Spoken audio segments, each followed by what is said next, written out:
Salut les sœurs et les frères. Je suis désolé pour le retard. J'ai galéré avec Facebook ce matin. Je pensais que tout était bien programmé et je ne sais pas pourquoi.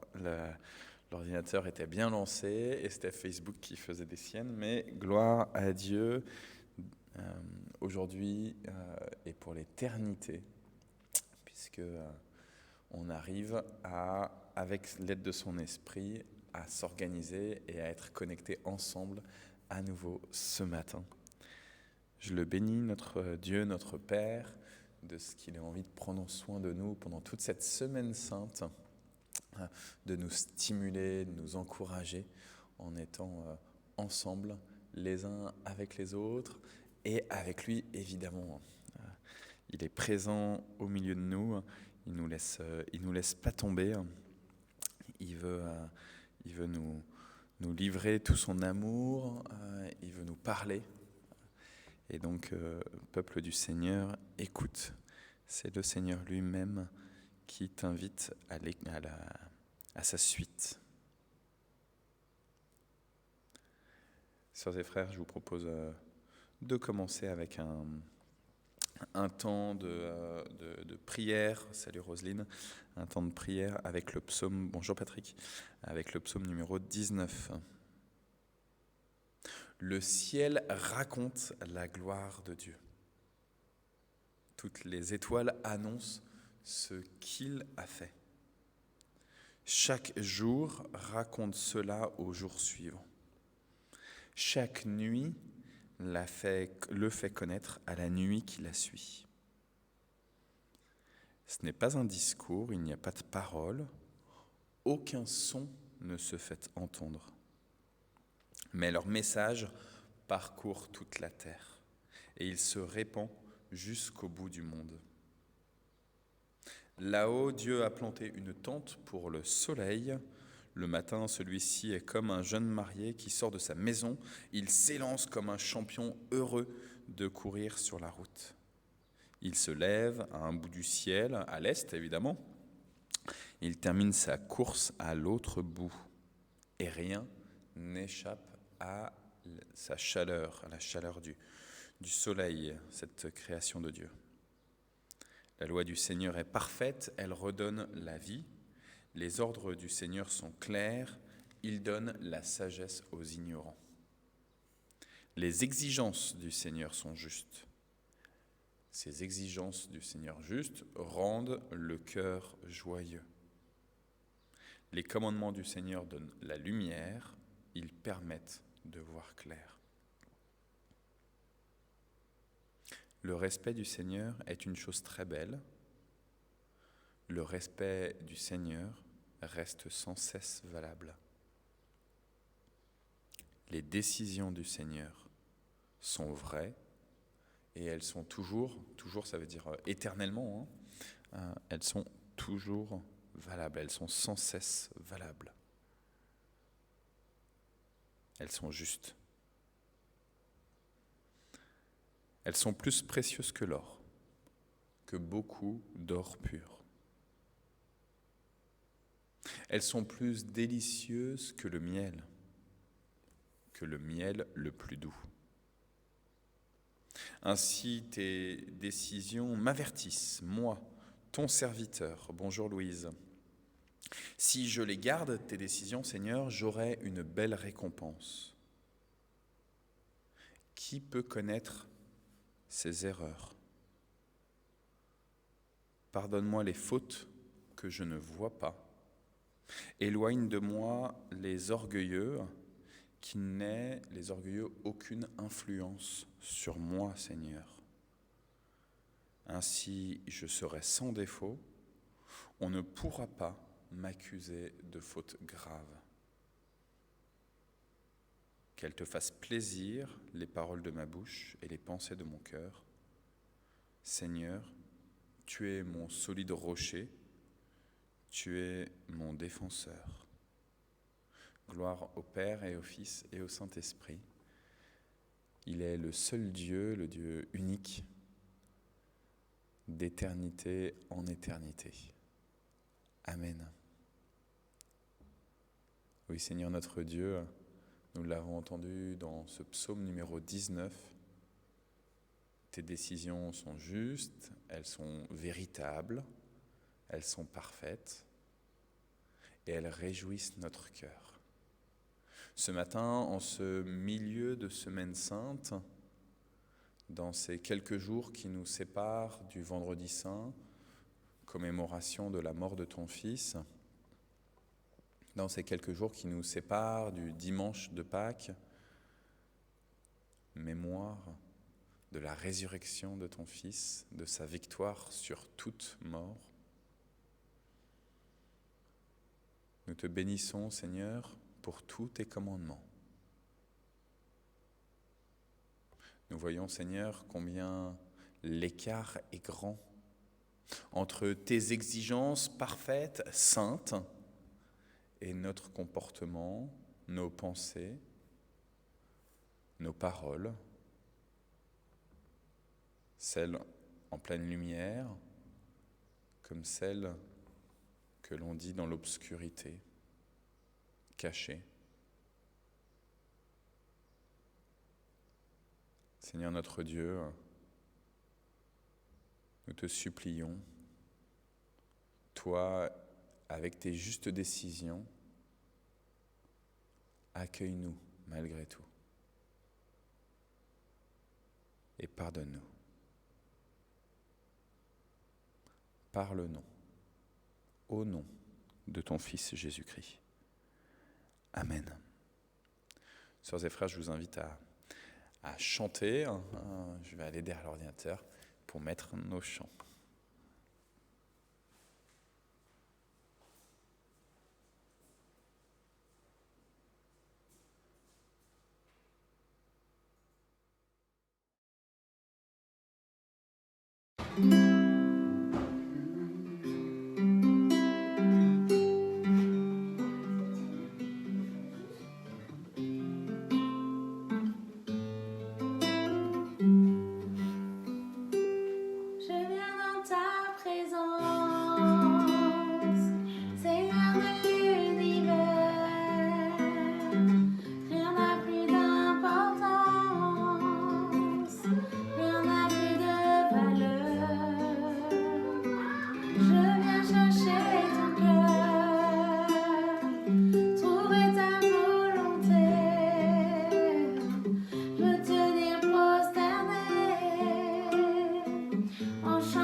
De m'approcher de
seront à ses enfants.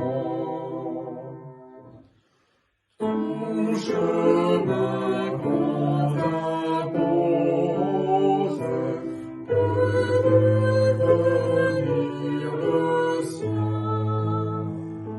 Chaque jour il dispose de quelque autre moyen. Il vient toutes les lumières, il vit tous tes bienfaits. Il ne met de barrière à ce que semble faire. Constant à lui remettre le poids de son souci. Il réunit les remettre maintenant et ici. Captif en notre éveil,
Saint-Esprit, feu dévorant, rasé d'amour, flamme de vie, embrase-moi, brûle-le. Embrase-moi, brûle-le. Embrase-moi, brûle le feu de Dieu.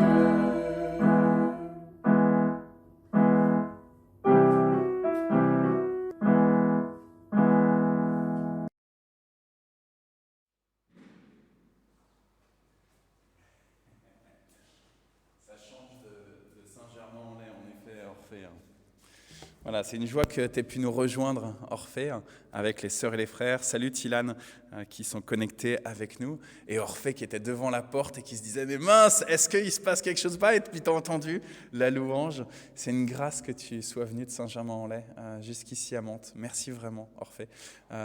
Et puis même si aujourd'hui, il y a plus de monde qui sont connectés par Facebook qu'en présence dans le temple, puisqu'on est du coup juste tous les deux, et ben moi je me sens moins seul, même s'il y a toujours l'interaction, notamment grâce au chat sur Facebook.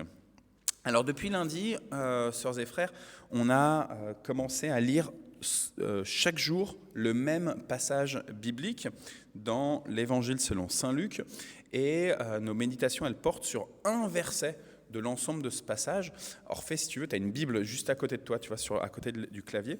C'est Luc chapitre 23, c'est un texte qu'on lit classiquement plutôt le vendredi saint, le moment où on se rappelle de la mort de Jésus.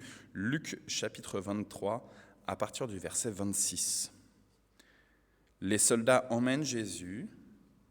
Ils rencontrent ensemble Simon, un homme de Cyrène, qui revient des champs.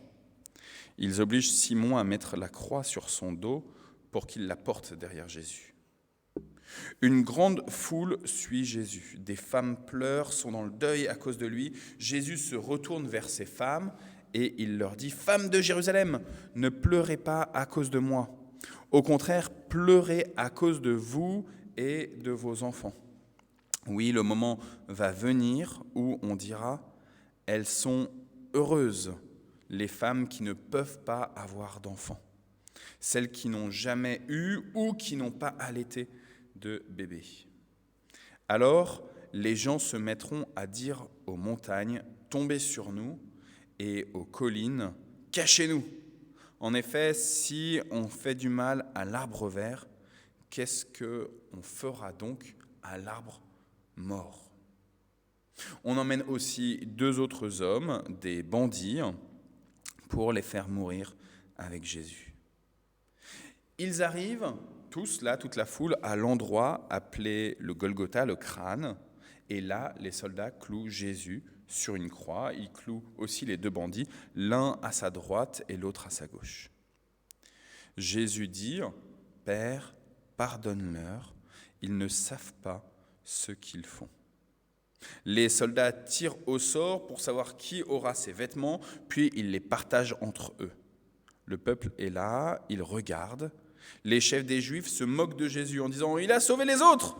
Eh bien, il n'a qu'à se sauver lui-même, s'il est vraiment le Messie, celui que Dieu a choisi. » Après les chefs des prêtres, c'est les soldats qui se moquent de Jésus. Ils s'approchent de lui, ils lui offrent du vinaigre en disant « Si tu es le roi des Juifs, sauve-toi toi-même. » Et au-dessus de Jésus, justement, il y a une pancarte, on a mis une pancarte avec ces mots « C'est le roi des Juifs ». Un des bandits cloués sur une croix insulte Jésus, lui aussi. Et il dit « Tu dis que tu es le Messie, alors sauve-toi toi-même. Et sauve-nous, nous aussi. » Mais le deuxième bandit fait des reproches au premier en lui disant « Tu es condamné à mort comme cet homme et tu ne respectes même pas Dieu. Pour toi et moi, la punition, elle est juste. Oui, nous l'avons bien mérité. Mais lui, il n'a rien fait de mal. » Ensuite, il dit à Jésus, « Jésus, souviens-toi de moi quand tu viendras comme roi. » Jésus lui répond, « Je te le dis, c'est la vérité. Aujourd'hui, tu seras avec moi dans le paradis. » Parole du Seigneur. Et donc le verset, Orphée, comme ça tu découvres ça, puisque là c'est la première fois que tu entends ce texte pour cette semaine sainte. Et les sœurs et les frères, je pense qu'il y en a qui n'étaient pas connectés avec nous hier ou avant-hier, il y en a qui l'étaient, donc ça vous permet de vraiment avancer avec ce texte-là et d'approfondir et d'entendre le Seigneur vous interpeller ici avec tel verset ou avec tel autre ou tel mot. Mais nous, on va se concentrer sur un verset particulier, le verset numéro 34, qui dit « Jésus dit, Père, pardonne-leur, ils ne savent pas ce qu'ils font. » Père, pardonne-leur, ils ne savent pas ce qu'ils font. Lundi, on s'est arrêté sur le début du verset. Jésus dit. Jésus dit. Et puis hier, on s'est arrêté sur Père. Donc Jésus dit, Père. Et aujourd'hui, on avance d'un seul mot, pardonne. Le pardon, la question du pardon. Et alors, je me disais, c'est fou parce que dans toute l'éthique chrétienne, dans toute la tradition chrétienne, la question du pardon, elle est là depuis qu'on est gamin, Orphée. Depuis qu'on est gamin, on nous parle de pardon.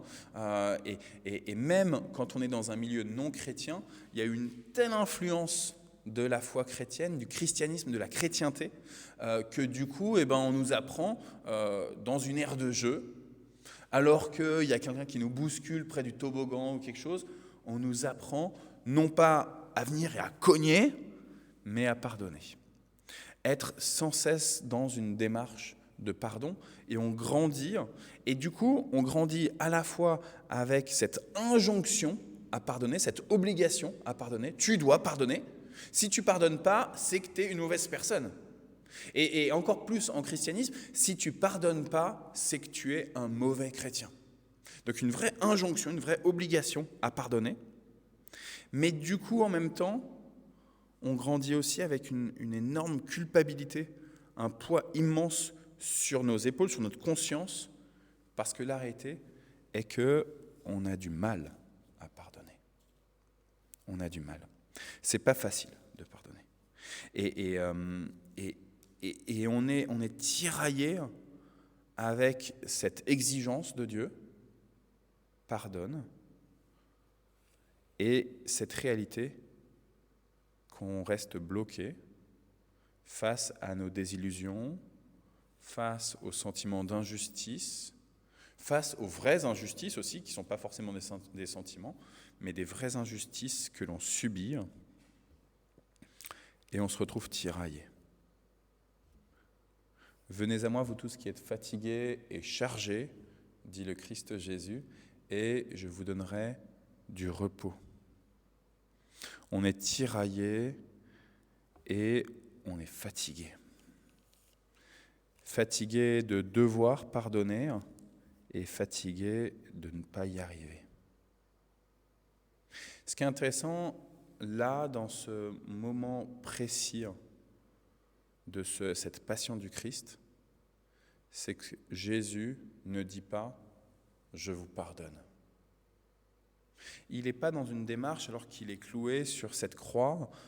J'ai pu dire hier et avant-hier, je ne sais pas si la croix elle est déjà levée ou s'il est encore au sol à ce moment-là. En tout cas, il est cloué sur la croix, il y a déjà les deux autres bandits. Tout le monde insulte Jésus, tout le monde a injurié Jésus, tout le monde a lancé comme ça des pierres, a craché. Les soldats avaient fouetté, flagellé Jésus. Et Jésus ne leur dit pas « je vous pardonne ». Pas de problème. Allez-y, les amis, allez-y. Il leur dit pas ça. Jésus s'adresse à Dieu et il demande à Dieu de leur pardonner. Peut-être que c'est un encouragement pour nous aujourd'hui, alors que ça peut nous être difficile justement de donner notre pardon face à une situation de vie, de dire à Dieu, Seigneur, pardonne-leur, pardonne-lui. Pardonne cette personne-là qui m'a fait du mal, qui m'a fait du tort. Pardonne ses injustices. En effet, cette semaine, ou la semaine dernière, je ne sais plus, on parlait avec mes enfants du fait que lorsque quelqu'un nous fait du mal, c'est à la fois contre nous-mêmes que la personne s'attaque, mais c'est également contre celui qui nous a créés. Et donc, lorsque on subit une injustice flagrante ou moins flagrante, c'est contre Dieu lui-même que les gens sont en train de commettre une injustice. Et donc je disais à mes enfants, je disais à Jonas, et c'était la semaine dernière parce qu'il y avait Naoum aussi, je disais aussi à Naoum et à Esther, je leur disais, en fait, si on est appelé à pardonner, c'est aussi parce que derrière on voit que la personne en face, elle est créature de Dieu. Et que ce qu'elle a fait de mal contre nous, c'est aussi contre Dieu qu'elle a fait du mal. Et nous, en tant qu'enfants de Dieu, qui avons reçu une révélation particulière, et on espère que tout le monde reçoive cette révélation, on est appelé à regarder ces personnes-là comme elles aussi de potentielles créatures de Dieu. Et Dieu a envie de leur pardonner. Et donc nous aussi, on devrait avoir envie de leur pardonner. Mais en même temps que je dis ça, là je me rends compte que je pèse sur eux, je leur mets ce poids de culpabilité sur cette exigence, sur cette injonction de pardonner dont je vous parlais juste avant. Et Jésus dit, Père, pardonne-leur.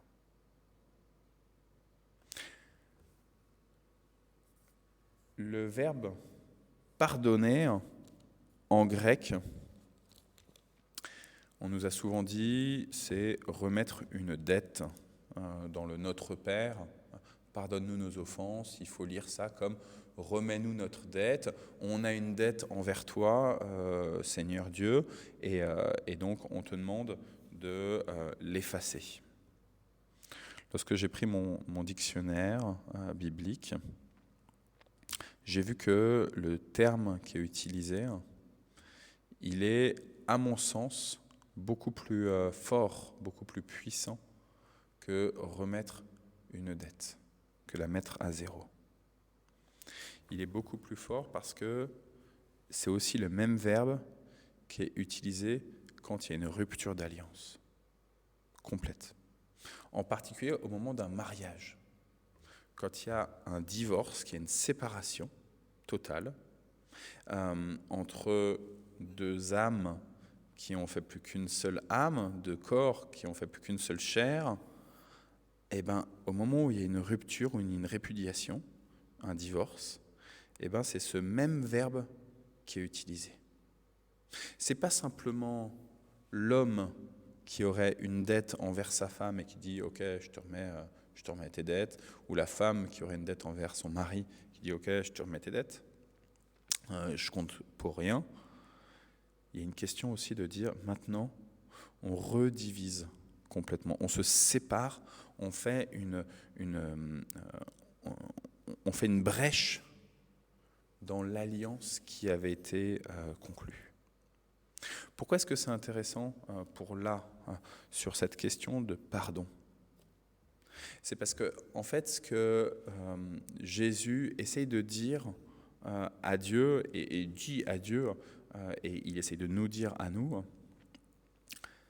pardonne, ça veut dire fais une brèche entre ce que eux, là, les méchants, ceux qui m'injurient, ceux qui m'insultent, ceux qui me font du mal, du tort, ceux qui commettent des injustices à mon égard, toi, moi, ton Fils unique, et ce qu'ils sont. Une rupture entre leurs actions, qui sont des injustices, et la personne qu'ils sont.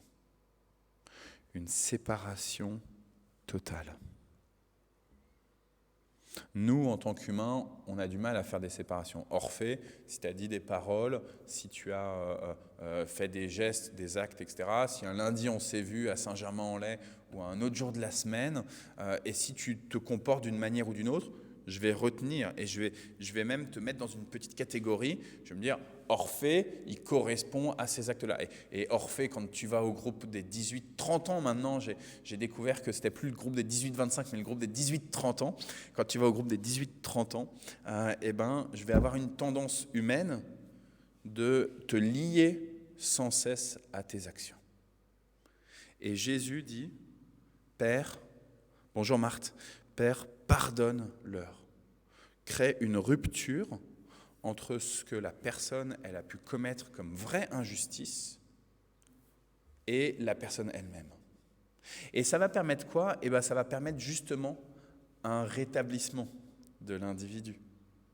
Si l'individu, il n'est pas sans cesse, notamment par Dieu, puisque Jésus s'adresse à Dieu, si l'individu, il n'est pas sans cesse remis sous la coupe de ses injustices, de ses fautes, alors il peut renaître, je pourrais dire un peu comme le phénix, renaître de ses cendres. Tu vois. Il peut comme ça être réhabilité, redevenir un humain et non plus un pécheur. Ça avait été quelque chose qui m'avait marqué il y a quelques mois de cela. J'ai grandi, pour ceux qui ne le savent pas, dans la tradition luthérienne.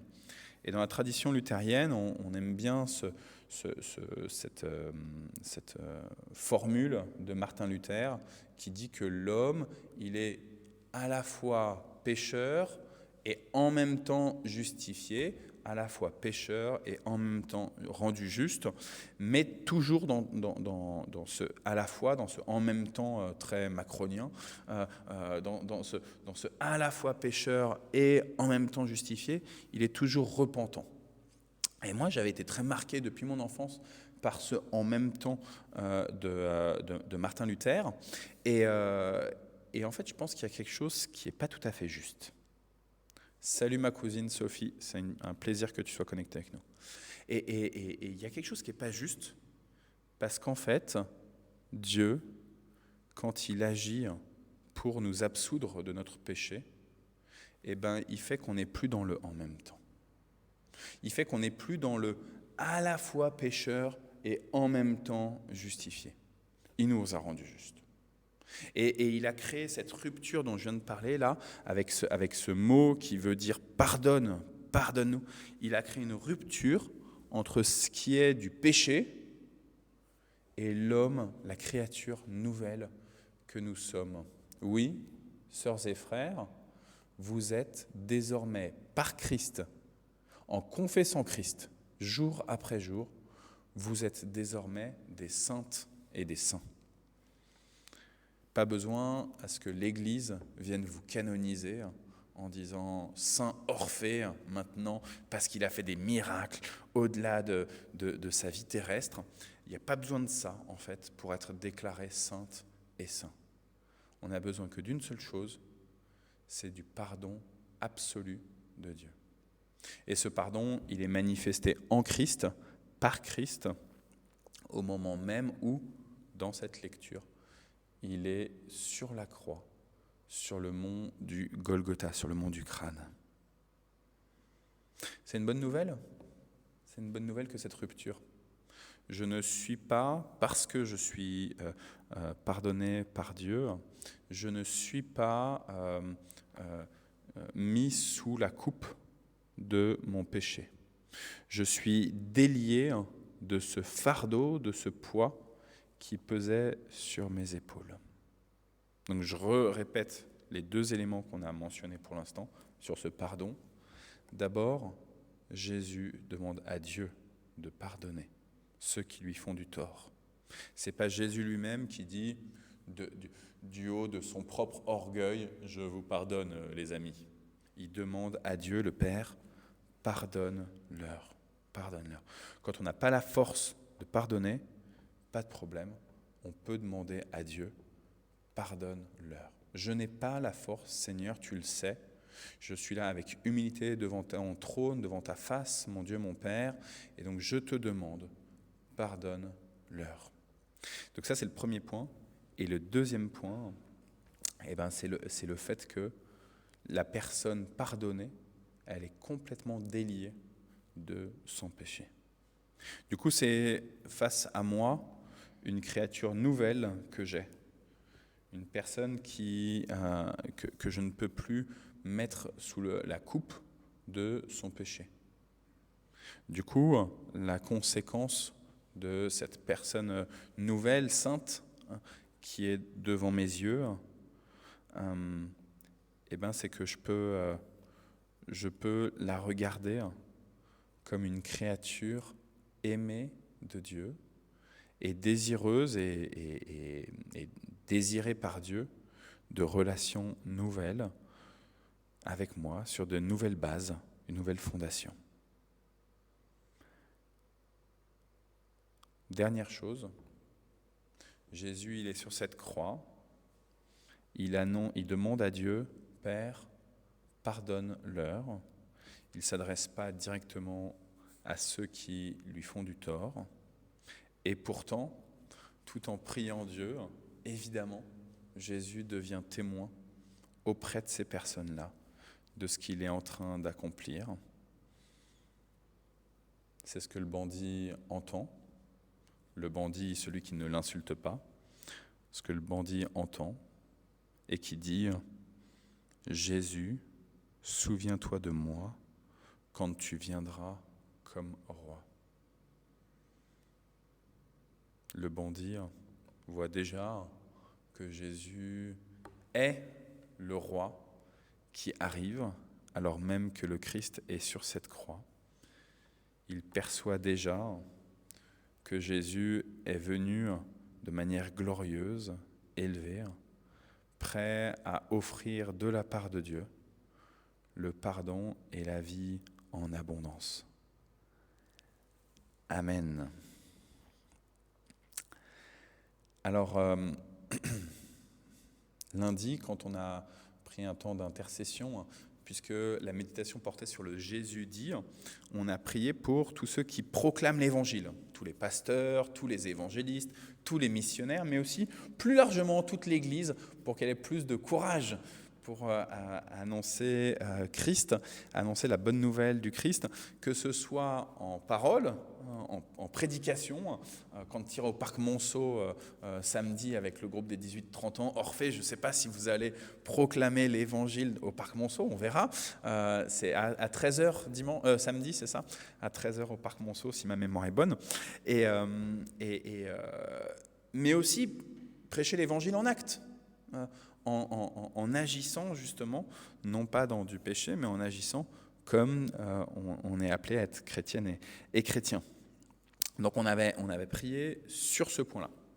Hier, puisque la méditation portait sur la notion de père et nos relations avec nos parents terrestres aussi, du coup on avait prié particulièrement pour ceux qui sont orphelins, ceux qui ont des conflits avec leurs parents, et puis ceux qui sont aussi peut-être en deuil ou en temps un peu de crise avec leurs parents, et puis inversement des adultes, des responsables qui sont comme des parents, ou qui sont parents d'ailleurs, pour qu'ils puissent prendre soin de ceux qui sont comme leurs enfants. Et je me rappelle que hier en particulier, on a prié pour ceux qui ont un mandat électif, alors qu'on est dans un entre-deux tours présidentiel, tous ceux qui ont un mandat électif et qui sont censés prendre soin de la patrie, comme des bons pères ou des bonnes mères, si c'est dans une matrie, je ne sais pas si ça se dit. Aujourd'hui, puisqu'on est sur la notion de pardon, je voudrais qu'on prie peut-être plutôt pour ça, qu'on puisse prier par rapport à des personnes qui nous ont fait du tort, et qu'on puisse demander alors soit à Dieu de nous aider à leur pardonner, soit déjà dans un premier temps de dire à Dieu, je te demande de leur pardonner le tort que ces personnes m'ont fait, en ayant bien conscience qu'on demande ça à celui qui a toute autorité, tout pouvoir, toute puissance, et qui est capable, lui, de pardonner. Et donc, du coup, de nous soulager nous-mêmes de ce poids qu'on a, cette rancune qu'on a contre ces individus-là. Voilà, donc je vous propose de prendre un vrai temps de prière là-dessus, soit en prière à voix haute, même si vous êtes tout seul devant votre ordinateur, dans votre chambre, vous avez le droit de prier à voix haute. Et même d'ailleurs, vous dérangez peut-être moins de monde encore, donc n'hésitez pas. Soit vous pouvez évidemment prier aussi dans votre cœur. Et puis, puisque pas très loin d'ici, il y a une prison à Poissy, Et puisque pas très loin d'ici, à Magnanville, il y a un projet de construction de prison. Et puis parce que pas très loin d'ici, il y a une maison de détention pour mineurs à Porcheville. Je vous propose aussi de rajouter dans cette prière autour du pardon et de la question de la justice et de l'injustice, tous ceux qui se retrouvent condamnés, que ce soit des mineurs comme à Porcheville, que ce soit pour des petites ou des lourdes peines, comme à Poissy ou éventuellement dans quelques années à Magnanville. Voilà, je vous propose de prier. Et on terminera avec le Notre Père.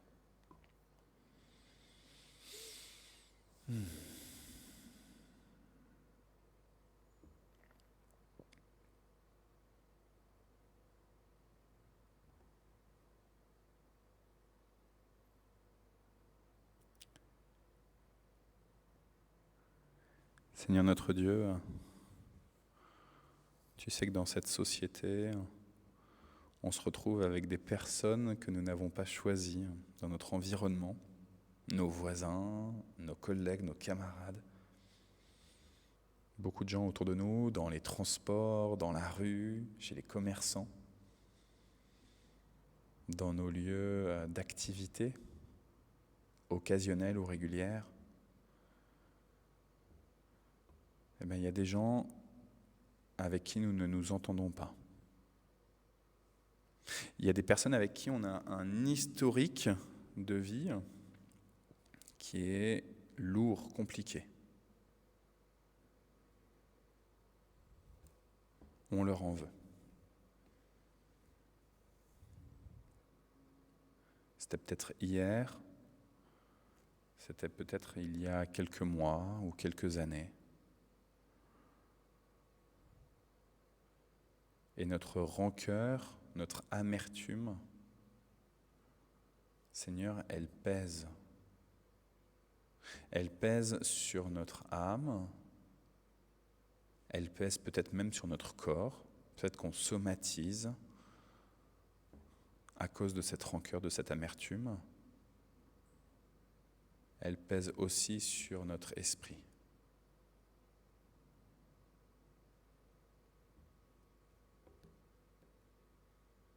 Papa, je te supplie, pardonne. Pardonne ces personnes qui nous ont fait du tort, qui ont agressé ceux qui se reconnaissent, qui s'identifient, qui se savent être tes enfants et en qui tu as mis toute ton affection. Nous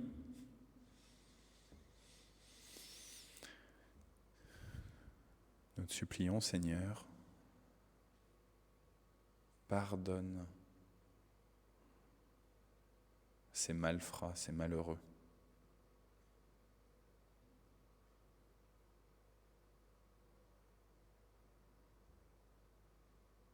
Et permets aussi que nous soyons nous-mêmes déchargés de cette colère, de cette amertume, de cette rancœur, et que nous puissions désidentifier ces personnes-là à leur faute.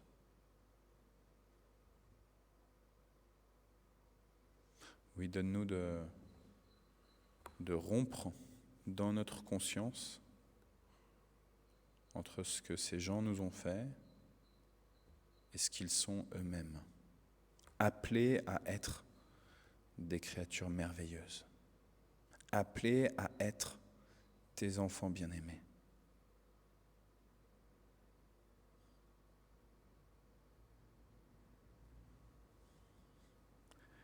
Seigneur, dans notre société, il y en a qui ont fait des délits, des crimes ou de simples infractions. Les faits divers en remplissent des pages et des pages de nos journaux locaux, régionaux ou nationaux.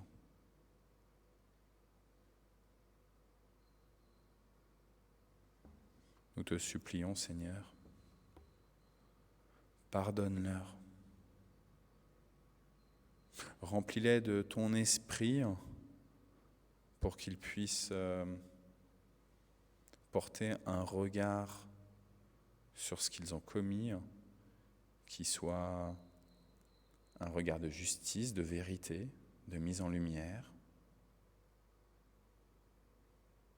mais aussi une prise de distance sur ce qu'ils sont, au-delà de ce qu'ils ont commis.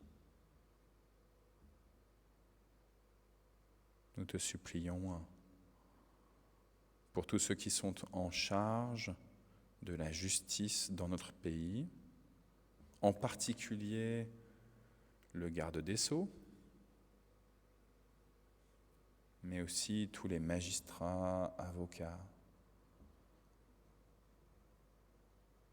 Nous te supplions pour ceux qui surveillent les prisonniers, ceux qui enquêtent.